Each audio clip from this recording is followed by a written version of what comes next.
qof kamid asxaabteena ayaa waxa uu soo weydiiyay ma jiraan kuwa crypto ah oo sida forex oo kale ah waxa uu ka hadlayay laba website oo muhiim u ahaa dadka traderska ah ee ku jira suuqyada forex oo aan uga hadlay muuqaal hore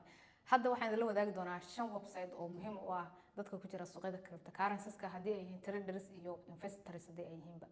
5 website waxa ku ogaan doontaa xaaladda suuqyada wararka jira koonanka scam-ka ah kuwa trending ah ee 24 saac suuqa ugu sareeya ama ugu hadalhaynta badan ama ugu raadiska badan ku hoos u dhacay iyo sidoo kale mustaqbalka suuqyada cryptada iyo halka ay aadi karaan inta aan muuqaalka u gudagelin waxaan idin ka codsanayaa inaad soo follow gareysaan TikTok-geena oo my exchange sidoo kale soo raaca Facebook-geena oo asna ah oo my exchange subscribe soo saara YouTube-keena oo my exchange aad iyo aad ayaad u mahadsantiin mar walba sida aad noola socotiin haddana waxaan idin la wadaagi doonaa muuqaalada 5 website oo aan kusoo diyaariyay halkan website-kan koowaad waxaa la dhahaa Coincheco sida aad halkan ka aragteen ama wajigiisa hore waxaa ku sharaxan dhammaanba lacagaha cryptocurrencies-ka tuulal badanna waa uu leeyahay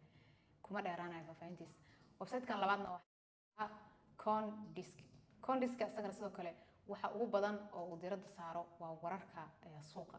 sida halkan markii laga soo gala arkaysid waxa uu ka hadlayaa wararkii ugu dambeeyay 24 saac haddii ay noqon lahayd crypto hacking dhacay ama cryptada oo la hagrey price analysis lawyers waa newsada ugu weyn website-kan labaadna waxaa la dhahaa Cointelegraph asagana waa website aad caan u ah waxa uu asnaynta badan ka hadlaa wararka ugu weyn ee cryptocurrencies-ka waana website-ka ugu booqashada badan leh website-ka afraadna waxaa la dhahaa CoinMarketCap asagana sidoo kale marka soo gashid wajigiisa hore waxaa inta badan arkaysaa lacagaha dhacsan kuwa kor u kacsan kala horeynta sida maanta lacagu kala horeeyaan fear and greed oo asna uu qaybta hore soo saaray iyo dhammaan wax walba oo ku saabsan cryptocurrencies-ka kan la dhahaa CoinGlass asna sidoo kale waa sida aan sheegay waxa uu leeyahay marka wajahadiisa hore fiirisid xaaladda ugu dambeysay ee suuqa kala horeynta koonanka iyo waxyaabaha ama xaaladda ugu dambeeyay suuqa jira sidoo kale waxaa raacsan in halkan meeshan uu ku leeyahay sportkii category-gii meme coins-kii iyo lacagaha kale altcoins-ka ee ayaga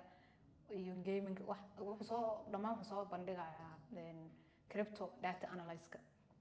marka 5tan koonba marka aad waxaan ka wadaa 5tan website bank aad soo gashay mid walba wuxuu wataa faa'iidadiis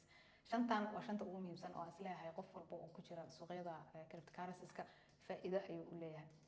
aad iyo aad ayaa u mahadsantiin marka